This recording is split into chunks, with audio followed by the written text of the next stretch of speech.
Ladies and gentlemen, boys and girls, children of all ages, Yelling from the Couch proudly brings to you its brand new episode this week with your host, Brent Humphreys, Gordon Chatterton, and Gage Berdovich. Fellas, before we get started, breaking news that was broken last week on this podcast, on this channel, during this time slot.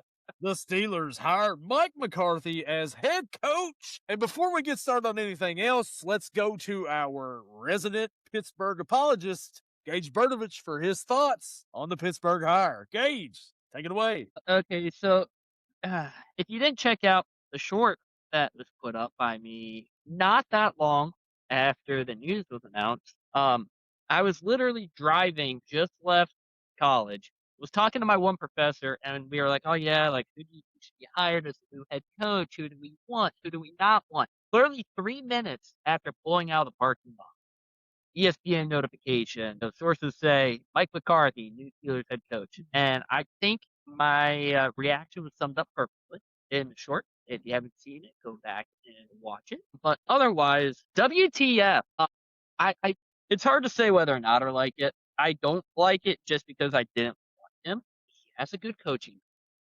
Right? He has a Super Bowl victory against Pittsburgh. Really? Okay.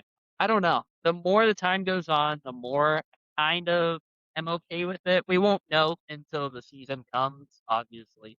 We won't know until we see moves that are made. But it is kind of interesting to me that all the coaches that he's hired so far, coached with in the past, I don't really know how we're feeling about that. If we could have, the highest paid defense in the NFL, if it could be a top 5 unit, top 10 unit, there's a good chance that we make a lot of moves. McCarthy is a offensive-minded head coach. And the 1 year that he won the Super Bowl, he had a top 5 defense. So if we can get back to having a great defense, great, cool. But if the guy that they brought in from the Raiders turns this unit into a bottom half of the league defense, there might be a lot of raging coming from me next season. I'm hoping not. I don't know if we're going to lose anybody, if anyone's going to retire, if anyone's going to sign in free agency, who we're going to draft, but something needs to happen. Gordon, I'll get your thoughts in a second. I want to jump in here real quick and tell you why I love this hire as a rival of the Pittsburgh Steelers. Mike McCarthy, can we name another head coach who has done less with more? You mentioned his 1 Super Bowl win. Dude should have had at least 3 with prime Aaron Rodgers, and they never could get back to the Super Bowl. All I'm saying is any coach that can go 9-5 with Cooper Rush as their starter, hey, maybe there's something to look forward to. Then he goes to Dallas, and you've got a Dak Prescott who's not a bad quarterback. I mean, it's proven this year he played pretty good offensively, and you don't do anything with them in Dallas either when you're there that whole time. Now you're going to Pittsburgh. You really don't know who your quarterback is. You had a future Hall of Famer in Aaron Rodgers. You had a decent quarterback in Dak Prescott at Dallas. Who are you getting to be the quarterback here? Are you going to have Aaron for another year? Or are you going to go out? I mean, there's one thing I sent Gage, which I don't think is true, but I'm hoping for it. I willed this into existence. I can will their next quarterback into existence. Please sign Kyler Murray. That would be so great right now. But this is why I love this hire right here, because of that reason right there. The guy has done less with more than any coach in NFL history. Gordon, you had firsthand experience of this guy for years in Green Bay, brought you a Super Bowl. But what are your overall thoughts on Mike McCarthy and Mike McCarthy's fit in Pittsburgh? He keeps saying that he's going to roll on with the times. But if you look at his time in Dallas, a lot of his play calling, you can go back to Aaron Rodgers' prime and pretty much see the same route concepts like that. So his playbook isn't changing. It's the same playbook he's had for the past 20 years. And with Aaron Rodgers, of course, he would audible at the line. We changed some of it. But yeah, remember the year after Super Bowl 2011, they went 15-1 and mowed over everybody, scored tons of points, but they had a first-ranked defense knocked out in the divisional round because, they had the first round bye. Yep. And got knocked out, and pretty much got knocked out every other year until in the first round until the past couple of years. And that one game, that was more of a special team snafu. But if you really go back and look at it, I think it was more Aaron Rodgers to blame than it was Mike McCarthy. Oh, no, it wasn't Mike McCarthy, his last one.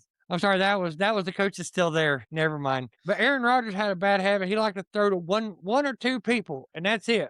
You dropped the Really? pass. Oh yeah, I'm sure you got a small, tiny taste of it this year, didn't you? Just a little bit. If your name, I mean, there for a while it was Jordy Nelson. Jordy Nelson was a freak. Well, actually, Devontae Adams was a freak too. Let's just put it right down to it. Yeah. But if it wasn't Aaron Jones or Devontae Adams, the last few years that Aaron Rodgers was in Green Bay, I mean, after Jordy Nelson retired, pretty much nobody else was getting thrown the ball. That was it. He was either throwing away, dirt balling it, or he was taking a sack. He wasn't throwing the ball to anybody else. If you dropped it, that was your one chance in the season, and that's it. But Mike McCarthy's playbook calling has not changed. It's pretty redundant. It's pretty much, he gives it a slightly different verbiage so that the defenses don't know what it is, at least right offhand, 2 seconds after he said, oh yeah, we know what this is. So unless they get a mobile quarterback, and I do mean mobile, maybe not Lamar Jackson, maybe not Lamar Jackson level mobile, but that's going to be taller than Papa Smurf back there. Yeah, all 5'8" of Kyler Murray. Or is he? I'm sorry, he's 5'9", isn't he? My bad. He did 5'11", guys. Give him credit. Is he wearing cowboy boots with? Is he wearing cowboy boots with lifters in them? Yes. Okay. Then okay, I'll buy it then. Actually, if you Google Kyler Murray height, he's 5'10", so you're giving him. Oh, I'm giving too much. Gordon's giving me too less. I think that's what. I think that's wearing cowboy boots is he's 5'10". There's no way in hell he can see over that line. You'd have to get Brad Williams and his merry gang to stand in front of him to block so he can see over him. Anyways, let's get out of that. I'm not wanting to insult anybody too much. Too short. No, but to be honest with you, I think he got a decent quarterback in Pittsburgh. And I think Mike McCarthy could do something with him. That's Will Howard. Will Howard. Will Howard. I mean, they've got talent there in Pittsburgh, and they got a draft coming up. They got a little bit of talent. I'm not saying a whole lot. They got rid of a lot of it, but they got rid of one of them, and he's in Dallas now. But we're not going to open up old wounds there, Gage. Yeah, George Pickens. Yeah, I don't need to Pickens on him right now. And then Dallas just couldn't do anything this year. Yeah, but I'm not gonna be picking on you, George Lee. But they got draft coming up. They got good running. They got a decent running game.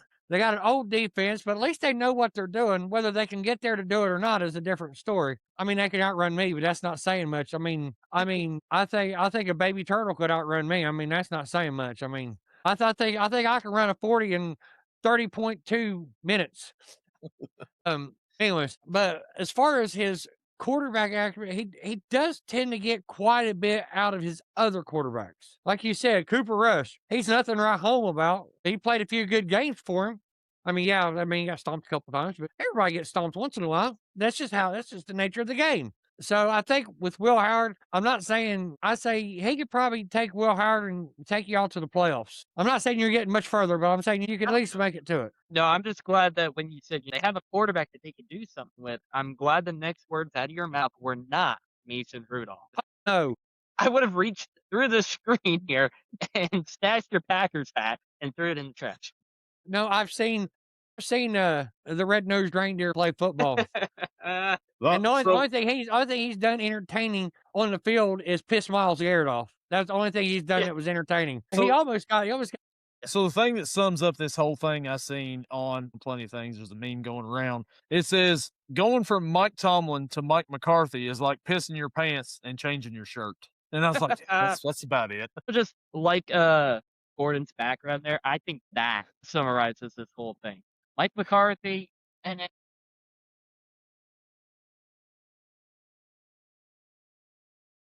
Yeah. Who is that? Who is that down there, Gordon? That is Arthur Smith. He'd be doing in an Ohio State hat because he got hired as offensive coordinator for the Ohio State Buckeyes. I will say this though, he's got a ton of talent, but can he do anything with it? Gage is saying no. What? Penn State might actually have a chance to beat Ohio State this year. That's getting close to fighting words there. Remember, Arthur Smith does not control the defense. That's somebody else. Arthur Smith don't control anything. Hey, Arthur Smith had success with talent in Tennessee as an offensive coordinator. Mike Tomlin holding him down, putting the chains on Arthur Smith's offense. Gage, is that what it was? When else did Arthur Smith have success?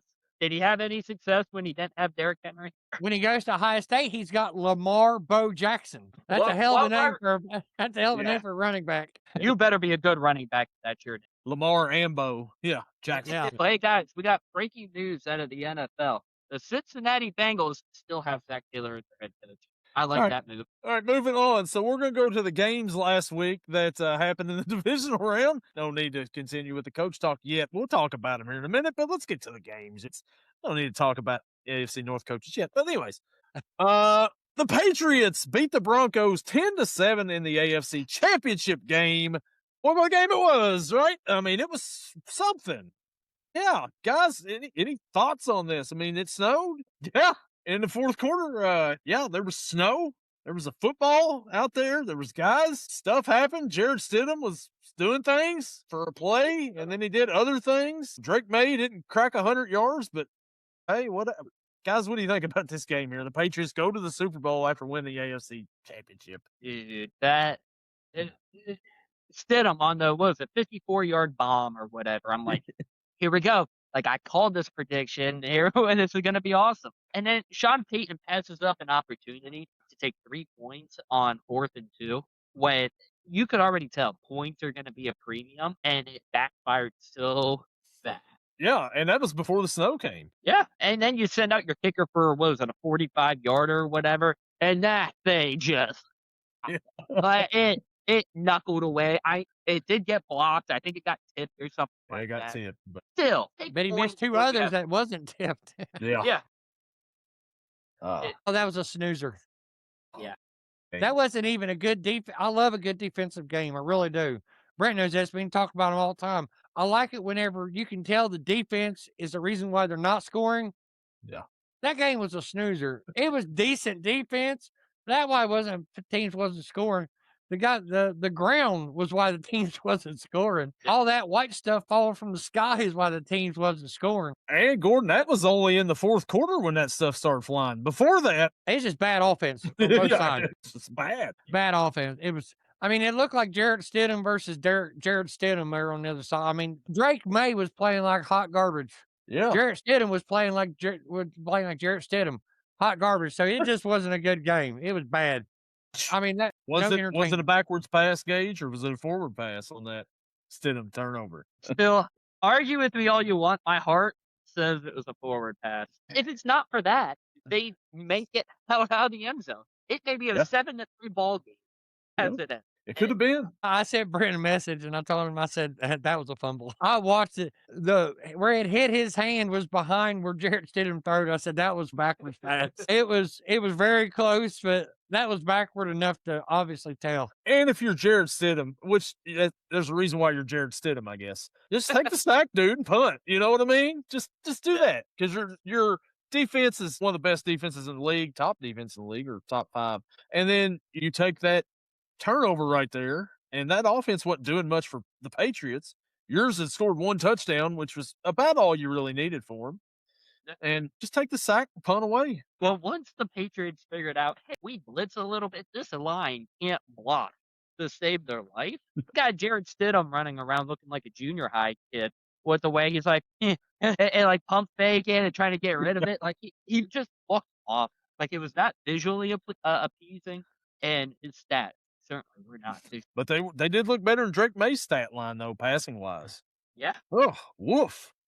That guy's going to the Super Bowl. That was bad. That guy's an MVP candidate, which we'll talk about here after a while. But, so there's not a whole lot else you could say about that game. Not pretty by any means necessary. Talking about a game that wasn't that great to a game that wasn't that great. You didn't think the next game was that great either? It was very one-sided. Well, I mean, it was close. It was close. If I could bring it up, I'll tell you what it is. Oh, yeah, I tried. I'm thinking of the week before. And it's still there. The Seahawks defeat the Rams 31-27 in the NFC Championship. Now, Gordon, you think this game wasn't very good? I mean, the score says it was good. I think there was a lot of bad calls, and when it's like that, I don't think it's a very good game. I think there was a lot of blow calls. Actually, I think the Rams should have won. They had a couple PIs called on them that shouldn't have been called. And then there was a couple on them that should have been called and wasn't. So, I mean, or that was called and shouldn't have been called. I mean, it was just bad. Although the Seahawks did play good offensively, and so did the Rams, but there was a lot of calls that kind of helped everything out. It's kind of why I thought it was a if it was okay, and except for the few bad calls, yeah, it's very entertaining offensively. Defense was kind of lacking, but I mean, you can't have it both ways. So I just think bad calls made it kind of a kind of game. Score says it was entertaining, but I watched the whole game and it was kind of by the game. I thought this was way more entertaining than the AFC Championship game. And plus, after the Super Bowl 56, screw the Rams. I was glad to see the Seahawks win. I didn't want to see the Rams get back in the Super Bowl again. Sam Darnold, revenge tour. Everybody's giving up on Sam Darnold. Seahawks give him a shot. They get rid of Geno Smith. They're in the Super Bowl the next year. So I thought Sam Darnold played pretty decent out there. And I mean, the Rams played good offensively too. But I think that this game was the better of the two by far, and I was entertained by it. I thought it was a decent game. But like you said, there were some calls out there, but I was entertained. I was glad to see the Rams go myself. Well, I mean, I did make the 2 picks right, so. Me too. Gage, what was your picks last week? How'd you do? Lead the fifth. Gage, what'd you think about the NFC Championship game? And I wanted the Rams to go back just because Sam Darnold is Sam Darnold. Actually, this will be Sam Darnold's second Super Bowl appearance. He will San Francisco. he will have appeared in more Super Bowls than quarterbacks of the likes of Lamar Jackson, Josh Allen, Joe Burrow, Justin Herbert, all those top tier guys, and Sam Darnold here twice. Now, he doesn't have a ring. He's looking to get it, but I hope he gets it. I mean, I'm sure we'll get into talking about the Super Bowl. We can't let New England get the dynasty back. No. We can't let them get 7. We can't let Vader take back over the. But when it comes back to this game, I agree with Gordo. A couple bad calls. Cooper Kupp first down might have been questionable. Very questionable at best. There's just a couple other ones, but a very entertaining game. A lot better, like you said, than the first game. Yeah. I think Sean McVay kind of made a few screw ups too at the end, but hey, it is what it is. And when you look at like the receiving core, the top receiver for Seattle, Giosa, 10 for 153 and a touchdown. Over at the Rams, Puka Nacua, 9 for 165 and a touchdown. So it's not like any of the receivers had a quiet day. Devontae Adams, 4 for 89 and a touchdown. Jake Bobo had a touchdown catch for Seattle. What about your guy, Raheed Shaheed? 1 catch, 51 yards, and a touchdown. Yep. Or not. He also had, Did he have a touchdown? He didn't no, have a he did touchdown. not. It was just But that he one had- pass. Yeah, and he had a kick return for 21 yards. He had a rushing attempt. We don't need to say for how many yards. So they kind of used them all over the. Yeah, I the better of the two. Like you said, we'll do our Super Bowl pick next week on the podcast. Why make it this week and come back next week and be like, hey, our picks are still what they was last week. But we're going to get a rematch of Super Bowl, 10 years ago, 11 years ago, whatever it is. Oh, the Malcolm Butler pick at the Yeah. goal line. And then in the AFC side, we've been like anybody but the Chiefs. And like, all right, cool. Here's the Patriots. Like, no, we've been there. We've already been there. Let's not do that either.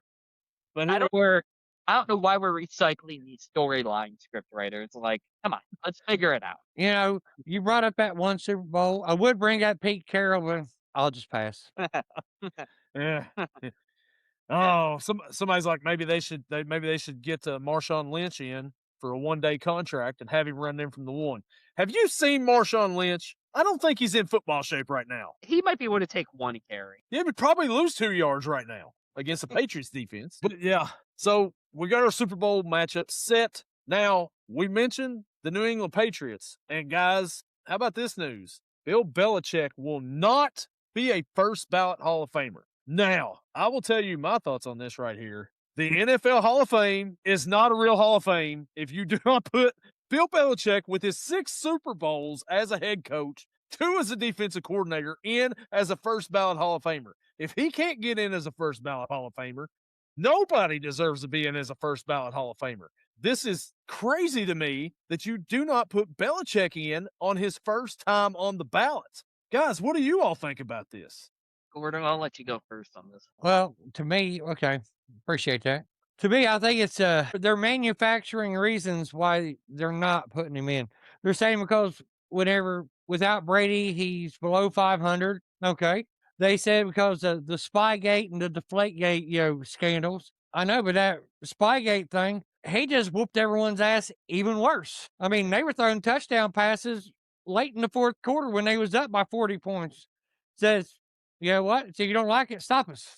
Now there was a couple teams that come close to beating them throughout the season. One day at the end of the season. That year, I think Ravens come close, and they had a bad team that year. But Rex Ryan was still their defensive coordinator. That's almost beat them in the regular season finale that year. And the Philadelphia Eagles come close to beating them in the regular season. I mean, it all come down to like the last play. And of course, Patriots won, but they won all the games in the regular season and the playoffs until the Super Bowl. Giants played them, come close to beating them, and then ended up beating them. But I think all them things, I think they're just making up reasons not to put him in. I mean, he had two great defenses before he became the head coach of the New England Patriots, won Super Bowls. Yeah, one of them teams he had Lawrence Taylor, which was kind of unfair to the rest of the damn league because Lawrence Taylor couldn't be blocked, obviously. And that's just all. I mean, I think they would, if you have to come up reasons to keep someone out, they don't need to be out. I think you should pull whoever's voting for these, take their vote away. If you didn't vote Belichick first ballot, you shouldn't have a vote in this. Gage, what do you think about it? Right there with both of you. If you're going to tell me the Flakegate and Spygate are the reasons that Belichick's not getting in, you know who else shouldn't be a first ballot Hall of Famer then? How about the GOAT, Tom Brady? He shouldn't be in the Hall of Fame then.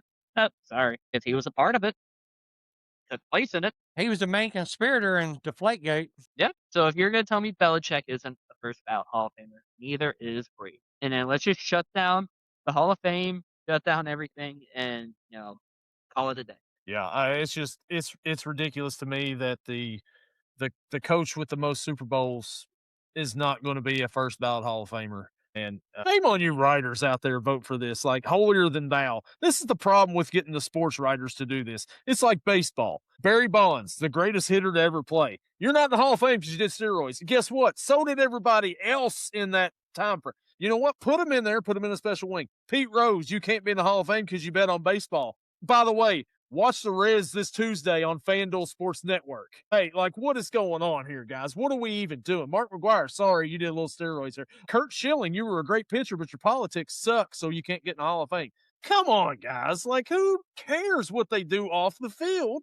You're right. Personal opinion has nothing to do with what they did on the field or on the diamond or whatever. Barry Bonds was a Hall of Fame hitter before he started juicing. Yeah. Period. Right. He hit 30 home runs a season before he started. And stole 50 bases. Yeah. Now, once he started juicing, he quit stealing bases because he couldn't run. He was too heavy. You didn't need to when you were hitting 73 home runs a year. No. Yeah. And hey, there's a current guy in the MLB right now who everyone's like, oh, future Hall of Famer, future Hall of Famer. But he had a gambling scandal here a little bit ago, but he just pushed that off into his interpreter. And the MLB just is like, oh no, it was the interpreter. It was the interpreter. Like, it's his fault. Not too sure if it was all the interpreter's fault. Yeah, you got to keep all this outside stuff out of these Hall of Fames. Like, none of them are legit Hall of Fames to me, really. I mean, because you don't put in the people that deserve to be in there. But yet we got, no offense to the guys, Carlos Beltran and Andrew Jones going into the Hall of Fame this past year. Are we taking this as the Hall of Very Good now? Like, come on, who would sit there and look? I mean, look, I liked the Braves back in the day. Chipper Jones, Andrew Jones, the Jones boys, whatever. But not first ballot, but Hall of Famer, Andrew Jones, never would I thought that when I watched him play. It's like, that guy's a Hall of Fame baseball player. No way. But here he is. Yeah, I mean, yeah, you mentioned the Hall of Very Good. There's actually an Instagram page dedicated to that. So if they want to be in it, they could go to Hall of Pretty Good, I believe is the name of it, and just get inducted that way. That's just insane. Carlos Beltran, loved him, but he wasn't a Hall of Famer. Andrew Jones, I don't really know much, but still not a Hall of Famer when we just look at. Yeah. I mean, both guys hit over 400 home runs, everything. But, I mean, you could see a Hall of Famer when you see it. But you don't have McGwire, Sosa, Bonds, Clemens, them guys in there. But you got these other guys in here. Something just doesn't smell right. Yeah, Clemens was a Hall of Fame pitcher before he started juicing. Yeah. He So, started juicing just so he could extend his career a couple extra years. yeah. Whatever. Who cares? It was all Uh, legal back then. Yeah, no, the writers got butt hurt because them guys were dicks to him. And that is probably why the same way with Belichick as well. As press conferences went. Yeah, he wouldn't tell you anything. He's going to be out there and we're on to Cincinnati. It's like every press conference. We're just going out there and everything. We got a good defense and everything. Offense good. And we just won the game. That's all it is. That's Belichick's press conference every week. And people's like, oh, he didn't give enough information. We're going to keep him out of the Hall of Fame. Pathetic. I Anyways, thought for a moment there Belichick had joined the show. Anyway, speaking of surprises and people deserving of awards, a Hall of Fame, or not being in the Hall of Fame, how about Mr. Shadur Sanders named to the Pro Bowl team? Guys, what do you think about Shadur as a Pro Bowler in his first season?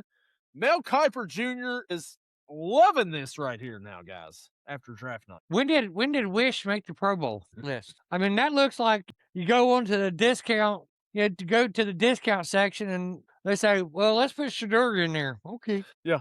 It's like, You guys, might as well, you might as well just go ahead and put Shadur Sanders. Let's get some other discount guys in there. Let's put Kyler Murray in there too on the other side. He didn't play too much, but he was okay when he played. it's like guys, Trevor Lawrence had a really good bounce back year, had up some great numbers. Should we put him in the Pro Bowl? No. Let's get Dion's kid in here. Let's do that. And that's the only reason they did it, is because of who. Yeah. I mean, you throw 10 or 7 touchdowns, 10 interceptions. I believe he had 8 total touchdowns. I think he had 1 rushing. And then like 12, 13 total turnovers. He had a couple fumbles as well. What are we doing? I could name probably 32 quarterbacks in the league who deserve it over him. Flacco was more deserving. You Joe know, Burrow. you want to know why people don't take the Pro Bowl seriously? It's because of stuff like this. Like, I won't even watch much of the Pro Bowl, if any of it, flag football, whatever. But you bring Shadur Sanders in as a Pro Bowler. You're telling me that you do not care about actual NFL play. This is a TV show for you guys. You're trying to pop ratings. Let's get the most popular guys in here, not the best. And this is how Shadur Sanders ends up in the Pro Bowl. Yep. Ridiculous. Yes, that's all that there is to it. It's all for entertainment purposes. It's all for the last name, and it's all to draw as many watchers as. Now, I don't think Cleveland has that many fans to draw in, so you're definitely doing it off the last. Yeah, that's absolutely what it is. And speaking of Cleveland, we'll go into a few coaching changes here. And the Cleveland Browns hired Todd Monken as their head coach, former Baltimore Ravens offensive coordinator. Guys, what do we think about the Cleveland? Todd Monken must be pretty smart. He passed all the tests because evidently Cleveland had a lot of tests they was giving him. A lot of them were dropping out. Yeah, Mike Smart McDaniel dude. said, "No, can't do it. I got to drop out here. But we can't go up to Cleveland. I got to go to LA and be their coordinator." You got to have a good personality to be in Cleveland because they're a bad team almost every year. If you can't laugh, then you shouldn't be there. And it's quite obvious. Mike McDaniel can't laugh. He can barely crack a smile. But does Todd Monken have much of a personality? Usually when they I show don't him in the know. booth, he's like, I don't know. But Well, at least he's not like Jim Tom Sula, yeah. former 49ers coach who just looked like he just walked out on the field and had no idea how he got there. Dazed and confused. It looked like he smoked a couple bowls before he walked out on the field. Gage, what do you think? This is one of our rivals in the AFC North here. I feel good about this hire once again as a rival of Cleveland. I also feel good about this hire. I thought initially Monken was going to follow Harbaugh to the Giants. I'm not too sure why you wouldn't. Why would you turn down the chance to work with a Jackson Dart, a Malik Neighbors, and a Team Scatterbo to say, I'm going to go to Cleveland. I'm going to work with a quarterback who hasn't played for us since October of 2024. He has all this money still on the books until 2029. And then a quarterback room who we drafted 2 of them last year. They both suck. One's a Pro Bowl. I know what. Evan Stefanski only coached 1 Pro Bowl quarterback in his time with Cleveland, and it was Shador freaking Sanders. What a stat. But I like the hire for us. I think Monken should have realized that Harbaugh dropped me off at the wrong angle. Yeah. Yeah, I mean, I like the hire just from an outside point. And Cleveland fans cannot be happy with this hire either. I can only imagine what they're feeling like up there. They can't be happy with that team at all. So No. Another coaching change that happened, the Bills promote Joe Brady to head coach. Guys, what do you think about Joe Brady taking over for old McDermott up there in Buffalo? if you thought coaching was the problem with that team, you probably should have hired outside of the team. I think the Bills' job was so bad that it made Philip Rivers pull out for the first time in the book. So Yes. you might have sent me that Bravo. meme, and I had to throw the joke in. Hey, Joe Brady, great offensive coordinator. Don't know what he's going to be able to do as a head coach. Maybe it works out for him. I still think Sean McDermott was a really good coach as well. I mean, the guy took you to the playoffs a lot. He couldn't get the big win, but you were competitive at least all the times. Like you said, if coaching was the problem, maybe you shouldn't have hired the guy who was under Sean McDermott. But Gordon, what do you think about the Bills promoting Joe Brady to head coach? They could have done worse. I mean, there's not a whole lot to say about it. He is a good offensive coordinator. He was part of the LSU national championship staff. So I'll tell you which one of the two is a better quarterback, Joe Burrow. With Joe Burrow, he got a national title with Josh Allen. He can't get past the AFC Championship game. Yeah. So he's got a ring from Joe Burrow. Yeah. Okay, I just had to throw that in there. Had to pump up the Bengals fan there. And listen, you mentioned Joe Burrow, and I've got to stop it right here and tell everybody here: stop sending me Joe Burrow to the Vikings. That's not happening, guys. Joe Burrow's not going to the Vikings for J.J. McCarthy and 6 first-round picks and T. Higgins. T. Higgins and Joe Burrow for that right there. That's not happening, guys. Get that out of your mind. Stop sending me this stuff. People have sent me this, and I'm like, get out of here. All right, stop blowing up my page with this stuff. I don't want to see it anymore because it's not happening, guys. Not happening. I'm gonna start sending it to you like every other day. Well, hey, maybe they'll throw in Jordan Addison. Like, no, maybe they won't. Would How you about do? this? Go You can ahead. send one back. Say they're trading Justin Jefferson to the Packers. See if they like it in reverse No, what it is they send for a picture. Romeo Dobbs. They send a picture of Joe Burrow in number 9 hugging Justin Jefferson, saying reunited, and it feels so good. But yeah, guess what? He's already with one of his college teammates. Okay. Jamar Chase. Yeah, get out of here. Would Yeah, you send one say do- they're going to trade Justin Jefferson to Packers for Romeo Dobbs. I'm sure you would take that. Damn right. But would you do like a Joe Burrow and a T. Higgins or a J.J. McCarthy and a Justin Jefferson straight up? No, no, I would not. Jamar And- Chase and- and Justin Jefferson on the same team again? It's fine, but who's throwing to him? 9 can throw to anybody like that. Yeah, my 9 right now can throw to anybody. Not Minnesota's 9. Anyway, so Joe Brady is now the Bills head coach. And now that is going to lead us into our picks for the week. And we're not picking the Pro Bowl because whatever. But we do have the NFL honors next week on Thursday. So we're going to go ahead and get our picks in for who we think are going to win these awards. And we will start out with, let's finish with that one. How about we do that? How about we finish with, I was going to start MVP, but I think we should go down to the bottom. Assistant Coach of the Year. Who do you guys have winning the Assistant Coach of the Year? Gage, you can go first. Yeah, I mean, I think it's pretty lopsided on the thoughts. I think he's the favorite to win it. I'm going to go to the Seattle Seahawks and give me Clint Kubiak for Assistant Coach of the Year. Gage, I'm 100% behind you on this one. I mean, yeah, it's Clint Kubiak for me, too. He's taken this team offensively. They look a whole lot different than they have the last few years. To the Super Bowl here, I don't think there's much of an argument here. Clint Kubiak is, I mean, you could maybe say Josh McDaniels, too, on the other side, but what that offense look like in the playoffs? Not really that great compared to what the Seahawks had looked like. I'm going to roll with Clint Kubiak as well. Gordon, who you got as Assistant Coach of the Year? Actually, I got the same guy, Clint Kubiak. And it's just mainly because Sam Darnold, Super Bowl. Enough said. Exactly. Yeah. So that'll take us now into the next category, Coach of the Year.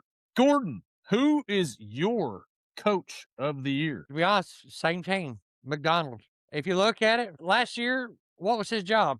Ravens defensive coordinator. He was Seattle's coach. Seattle's coach. Well, before he was with the Ravens before, wasn't he? Yeah, 2 years Look how ago. their defense has dropped off since he's left. Yeah. Now look where it's at now. Now look what Seattle's doing. They was good last year, but they was better this year. Because now they're protecting leads. They got the pass rush. I think Mike McDonald is the coach of the year. Gage, who's your coach of the year? I'm gonna go to the guy that didn't even have a job last year. Let's go up to New England to give me Mike Vrabel. So, guys, you guys are both going with guys that's in the Super Bowl. I think that both picks are great. You could throw in a little honorable mention to Liam Cohen, who turned that Jacksonville team around. Great for him. Kyle Shanahan, with all the injuries and stuff he's dealt with.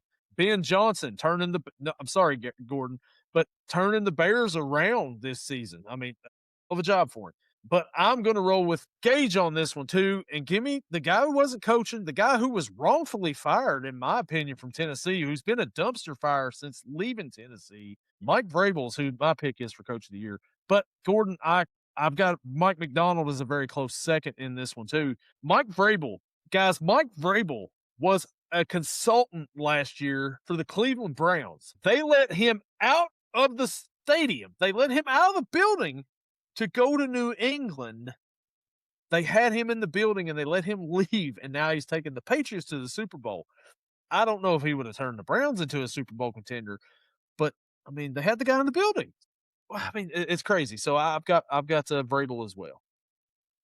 And now we go to comeback player of the year. And Gage, who is your comeback player of the year? Yeah, I actually got two here. It's hard for me to choose which one. One's on offense, one's on defense. I'm going out to Detroit. Give me Aiden Hutchinson from one of them. The dude tore his leg up last year. Only played 5 games. Came back this year, played a full season, recorded 14.5 sacks. And then on the other side, offensive wise, let's go out to San Francisco. Christian McCaffrey played in 4 games last year, died, and then came back to life this year. Over 1,200 rushing yards, 10 touchdowns on the ground, and had a lot more receiving stats to go along. Yeah. Gordon, who's your comeback player of the year? I like Christian McCaffrey. He's on my fantasy team. But give me Aiden Hutchinson, as bad as I'd hate to say it, because key to us winning was just make sure he couldn't wreck the game. And it wasn't an easy task. I think Aiden Hutchinson should win the comeback player of the year. Yeah, I think that my comeback player of the year, I'm going to roll with C-Mac right here. Give me Christian McCaffrey as a comeback player of the year. You can't go wrong with either one of these guys here. I think those are the top 2 candidates to win it. Dak Prescott come back last year. Well, he had a really good offensive season this year. Nice shout out to him. Trevor Lawrence coming back from his injury last year to the stats that he's put up. Like I said, he got snubbed on the Pro Bowl. But I'm going to go with Christian McCaffrey because the guy stayed healthy all season long after that injury last year. Put up all kinds of yardage, total yardage. He's my comeback player of the year. He was San Francisco's main offense. Yeah. Well, he was their offense. He was the only player that didn't get hurt for once. I mean, McCaffrey stayed on the field all season just about. So that's the guy right there. And now that'll take us to, let's go with defensive rookie of the year. And Gordon, who is your defensive rookie of the year? This guy had some down games, but he had way more positives than he did negative as far as bad plays. Xavier Watts from the Atlanta Falcons. What I watched of the Falcons, he made plays, and he made quite a bit of them. Gage, who's yours, Gage? I'm actually going to go to a division rival here. I'm going to go to Cleveland. Give me Carson Schwarzenegger. 156 tackles, 2.5 sacks, 16 games, also recorded 2 interceptions. I think he's going to be a really good linebacker for years to come for that Cleveland. And for my defensive rookie of the year, I like both of those choices, but give me the 3rd overall pick going to the New York Giants. I think Abdul Carter had a pretty decent rookie season. I mean, he had 4 sacks. He's in New York, so that's a little bit of an issue right there. But with the right coach coming in here, maybe he improves next year. But I think he had a pretty decent overall season this year as defensive rookie of the year, Abdul Carter. I am surprised no one said the Seattle safety, Nick Eamon-Worry, or how do you pronounce the last name? He was another guy. I was going to, but I couldn't pronounce his name, and I didn't want to mess it up. What's the other guy? Butcher it. There's another one to Pierce. James Pierce. James Pierce, yeah. He had a really good season as well. Shout out to those guys. Offensive rookie of the year now is where we will head. And Gordon, who is your offensive rookie of the year? Mine should be kind of simple. Emeka Ibuka. first-round pick of the Tampa Bay Buccaneers from Ohio State University, from the Ohio State. Emeka Egbuka, because at the beginning of the season, whenever everyone was hurt, he kind of carried him along. So Emeka Egbuka would be my pick for Offensive Rookie of the Year. Or as Chris Berman says, Emeka Peekabuka. Anyways, Gage, who you got, Gage, as your Offensive Rookie of the Year? This was another one I was back and forth with. Did I want to go wide receiver? Did I want to go quarterback? There were a couple quarterbacks out there as well. I decided to go wide receiver. Let's go to Carolina. Had him on the fantasy team. Hetero McMillan, 70 catches, 1,014 yards, 7 touchdowns. Yep, Gage, me and you didn't share notes before this one, but I'm also going to go with Tet McMillan out of Carolina. Tetanus shot? Huh? Tetanus shot? Yeah, tetanus shot McMillan. He had a great rookie season, was part of the reason that the Panthers made the playoffs this year. Out of that wide receiver spot, like you said, maybe a Tyler Shupp. He come on late in the year. I could see why Gordon went Emeka Egbuka early in the season. He carried that team. Travion Henderson had a big year to begin with as well. But I'm going to go with Tet McMillan as my Offensive Rookie of the Year. And now we head to the Defensive Player of the Year award. And Gage, who do you have as your Defensive Player of the Year? Tell me it's a guy in Cleveland. Is that what you're thinking? It is. I mean, it feels very simple. He broke the single season sack record. Give me Myles Garrett. Enough said about it. I don't like talking about him. Next. Gordon, what do you think? I'm thinking the same thing. I mean, to be on that shitty of a team and be excited to play. I mean, I know that paycheck had a lot to do with it, but to break the sack record on a team, I mean, you could just lose your confidence.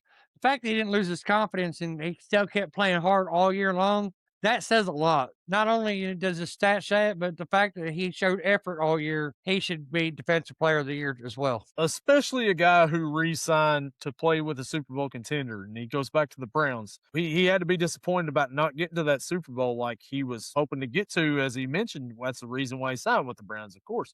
Yeah, guys, it's Myles Garrett here. Anytime you break a record in the NFL, you've got to win the award for whatever that is, right? And that's why I think Myles Garrett gets it. If it wasn't for that, I would probably go to Houston and give me Will Anderson as the Defensive Player of the Year. But since Garrett broke the sack record, I think Myles Garrett deserves to win this award, unfortunately for us, right, Gage? So we've got just a couple more awards here, and let's go now to Offensive Player of the Year. And Gordon, who's your Offensive Player of the Year? My offensive Player of the Year, Christian McCaffrey. Nice. Plain simple. He was the San Francisco offense, period. I mean, nobody else was consistently doing jack squat except for him. I mean, I think I can't remember. It was like a high output, like over somewhere close to like 60% of the offense. It was going through him. That is freaking insane. Yeah. To not be a quarterback and 60% of the offense is going through you. Mm-hmm. Between receiving and rushing, it's freaking insane. Oh, I think Christian McCaffrey should pretty much have this locked down. Gage, who's your Offensive Player of the Year? I agree with Gordo. I am going to go a little bit different here. And in my mind, I'm still picking which one I want. But I'm going to go out to Seattle again. Jackson Smith and Jigba, 119 catches, 1,793 yards, 10 touchdowns. I feel like it was a toss-up between him or even. Which brings me to my Offensive Player of the Year. I'm going to go out West, young man, as well, and give me the Rams wide receiver, Puka Nacua. The guy just constantly seems to be open all the time. He got all kinds of targets, racked up all kinds of yards, even missed a couple of games and still put up stats like he did. Matthew Stafford's favorite wide receiver, and maybe he's emerged as one of the best route running or one of the best street ball receivers that there is out there, because just scramble around just for a second, he's going to find a way to get open down the field. I like all these guys, though. I agree with all you all there as Offensive Player of the Year. I mean, I can see why you went JSN. I can see why you went Christian McCaffrey. But for me, it's Puka. So there we go on that one. And we've got one more award to get to, guys, and that would be our Most Valuable Player. I think there's another award this year. What's the other? Protector of the Year. It's Offensive Lineman Award. Protector of the Year award. Did I miss? I think I saw that. Maybe I missed something. It's new this year. Let's see here. Protector of the Year. Oh, Well, it is. It is. All right. So before we get to the most valuable player, then Gordon, do you want to go ahead then and give us your Garrett Bowles. Garrett Bowles, lineman, is offensive lineman for the Denver Broncos. They didn't have a lot of shining spots in that last game, but they did for most of the year. I mean, Bo Pix did have a pretty good year, and you ain't gonna have a good year if you ain't got people standing in front of you. And we all know he's not that great of a quarterback. So give me Garrett Bowles. So Well, Gage, who is your protector of the year? I think Garrett Bowles pick as well. I am gonna go a little bit different, just so this way not the same. Let's go out to the Chicago Bears. Joe Tooney. This guy just consistently wins. It feels like whatever team Tooney is on, they're going to go to the playoffs, and it's been like that just about his entire career. And he did pretty well this year. That entire Bears line was pretty good, but I think Joe Tooney was the anchor, so I'm going to go with. And for me, I'm going to stay in the NFC North, and I'm going to go to Detroit. Give me Penei Sewell as protector of the year for me. Gordon, like a lot of good offensive linemen up there. You're part of the division, except for on my team, unfortunately there. But yeah, so Zach Thomas is good, but he got injured quite a bit. He got injured in the Cleveland game and then the Carolina game. Now I know there's a Walter Payton Man of the Year award. There's no way for us to pick that. I don't think. I wouldn't think that we'd be able to pick that, so I didn't put that. No. Was there any other awards I missed? No, that's it. No, because there's a player from every team. Yeah, that gets nominated. And that's why it's hard to pick. And who's to say, I don't even know who the Bengals representative is. He's donated more time than anybody else. I think he should be the Walter Payton Man of the Year. But yeah. Oh, community service was better than your community service. Yeah. We help the poor more than you help the poor. So now we can get to the last one here. And it is the most valuable player. And Gage, who is your MVP for the 2025 NFL season? Feels like we all know the two finalists for this, right? Like I don't think it's any question who the finalists who are. They go with the more popular one. Give me Matt Stafford. I know the other one has his team in the Super Bowl, but I don't know. I think just without Stafford, that team isn't the team that they are. So I'm gonna go with Stafford, but I could make an argument for his competitor. Gordon, who's your MVP? To me, it comes down to it's either Matt Stafford or it's Jackson Smith and Jigba. Them are really, because Sam, I know it's a quarterback award and they're going to give it to a quarterback. It doesn't mean they deserve it. Yes. The last game, the Rams lost. Matt Stafford was not why they lost. Not really. So I got Matt Stafford as the MVP. I guess I'm just going to agree with Gage on this one because that's who I wrote down, because that's who I've been telling you for a while who I think was the front runner to begin with, was Matthew Stafford. Yeah. My pick for MVP, guys, it's going to be a clean sweep. I've got Matthew Stafford. Over 4,700 yards passing, 46 touchdowns, 8 picks. He is the MVP for me as well. The guy started the season with back issues. Didn't even know if he was going to be ready to play for the season, and goes out and has a career year. I think Matthew Stafford is our MVP, and I think that's who wins it. So, yeah, that's who I've got. And just to address it, Drake May was the other guy I was thinking about. Has his team in the Super Bowl. And honestly, I think if you put whoever the backup is up there in New England, I don't even know. But if you put him in there at quarterback as the starter for the whole season, it's a completely different time for the Patriots.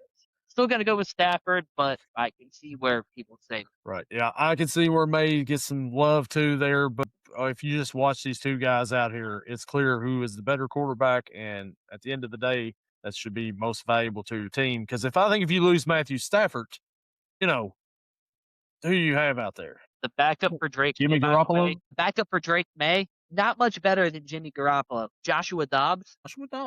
Well, I'm surprised Jim Johnson's still in the league, so why not? Yeah, why not? Yeah, Josh Johnson. So if you feel like some of these guys may be getting a little tired after these long games and tired after the Pro Bowl games and everything, may I suggest going to w.gg and using our promo code YELLING and saving 10% at the checkout. Gage, you may have gotten a little package from Dubby here this week. What do we have in here? You want to let us know what it looks like here? Check it out. I was very afraid it was not going to arrive in the mail because it was supposed to be here on Monday.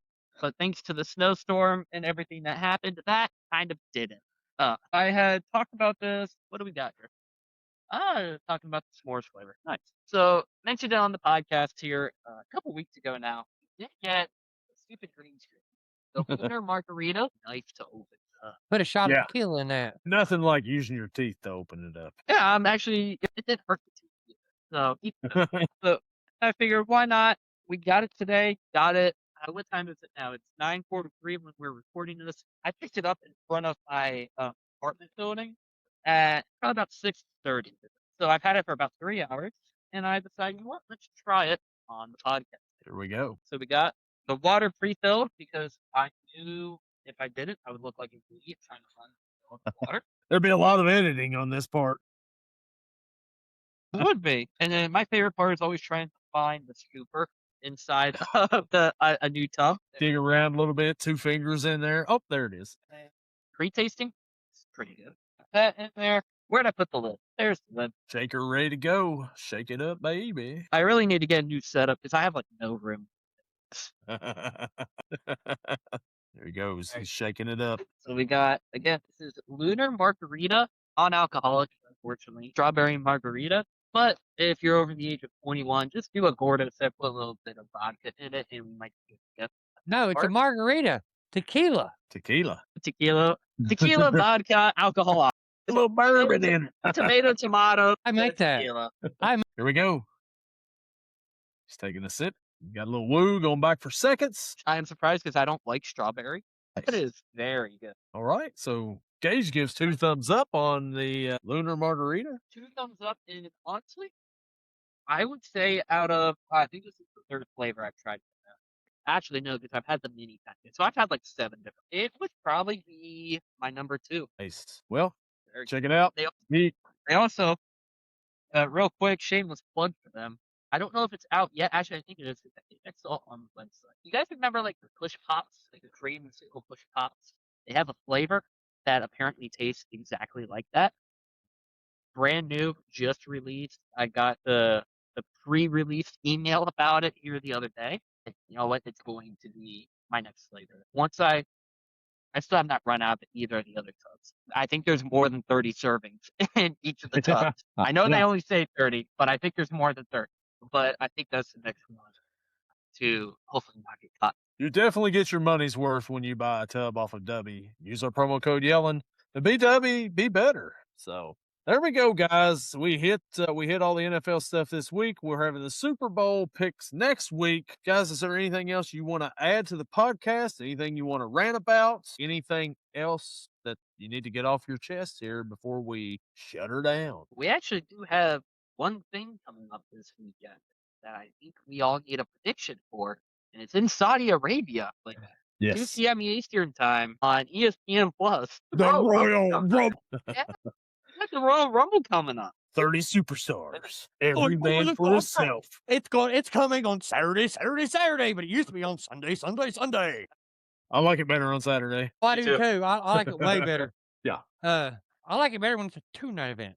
Yeah. I'm gonna ask y'all a question. Have y'all seen I keep looking, I keep reading. Have y'all seen like any rumor mill about who the Packers are going to try to hire as their defensive coordinator? I mean, because I've had a few, but I haven't seen no finalists, nothing like that. So, I haven't seen anything. Maybe they're waiting for the end of the season. Maybe. Wish another team did that. Anyways, Gage, what were you thinking there? So I'm thinking we do a women's Royal Rumble with a prediction and a men's Royal Rumble with a prediction. Sounds good to me. So I think start off with the women's one. Who do we got? I'm trying to think of all the participants. okay, I want to tell you who I think will win, and then I'll give you who I don't want to even see. I want them to get thrown over the top rope the minute they enter the rope. All right. Okay, which one do you want first? Let's get your winner first. Who I want to win, because who I think's going to win, it doesn't really matter. Actually, I think it's going to be you know what though? Come think about it, it's kind of backed off a little bit. It's probably going to be. I think my winner is someone who is rumored to be back at the Royal Rumble, Bianca Belair, because you know who one of the champions is, Jade Cargill. Yeah. Oh yeah, that's prior storyline, prior injury storyline. So that'll be a good one. Who I want to get thrown over the minute she enters the ring is Liv Morgan. I don't want to see her nowhere near the finish line. I want to see her thrown out, dropped on her head twice. I want her to hit her head and bounce. Well, I'm going to go. Let's go with. I think Mommy's going to win it this time. I think Mommy's going to win the Royal Rumble here. I would love that. Yeah, I've got Mommy. I got Rhea Ripley winning. Since Gordon did it, who do you absolutely not want to win, and who would you like to see get bounced on their head? Raquel Rodriguez. She just bores me to death. The Uber driver. Hey, what about you? Who do you have winning, and who do you want to see dropped on their head 3 times? Also gonna go with Rhea Ripley winning it, and then someone I don't want to see win at all. I was gonna say Big Sexy Raquel Rodriguez, but I'll go a little bit different here. She's on SmackDown. Nia Jax. I don't want her to win it. I was so afraid someone was going to say Charlotte, and I was going to get upset. Don't diss the queen. Don't diss the queen. Me and my wife was talking. We got a faction we want to see get formed called the Dark Queens, and the Dark Queens would be, of course, Alexa Bliss because she can get twisted, and Charlotte Flair, Stephanie Vaquer, and Rhea Ripley, the Dark Queens. That would kick ass. Yeah. That'd be a hell of a stable. Now, what about the men's Royal Rumble? Gage, you want to start out on this one and with yours, who you think is going to win or who you hope wins? Should start out with who I absolutely do not want to win. I don't even know if he's gonna be in it. Chris Jericho. I actually would not mind Jericho winning it, but I don't think Jericho's return.